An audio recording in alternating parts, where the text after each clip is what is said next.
Hello, welcome back to Culture Hash.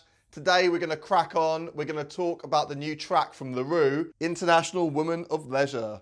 Roux is a funny project.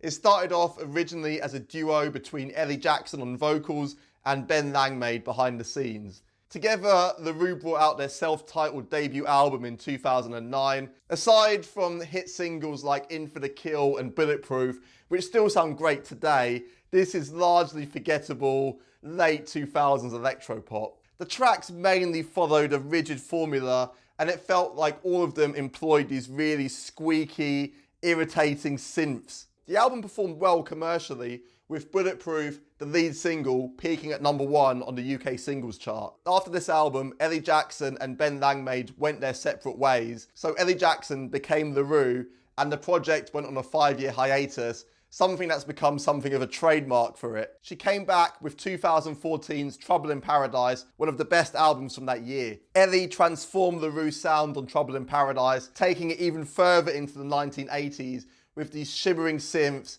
and really glitzy production. The whole project felt really summery with really bright instrumentation. There were these great flourishes like the steel drums on Tropical Chancer. Trouble in Paradise was one of the most fun projects to come out of that year. Trouble in Paradise didn't exactly tear up the charts, but it gave Roux a fresh wave of critical acclaim. So Ellie put Roux on another long hiatus, and 5 years later, we're here with International Woman of Leisure, the first single from Roux's forthcoming 2020 album, Supervision. Times have changed since 2014, and 80s synth pop is still successful, but Roux has sort of moved forward with the times and adopted some funky bass lines. The sounds you hear on International Woman of Leisure suggest that Roux is going to move towards a more funky direction. And it's interesting to hear Ellie put her own spin on this. If you've made it this far, well done.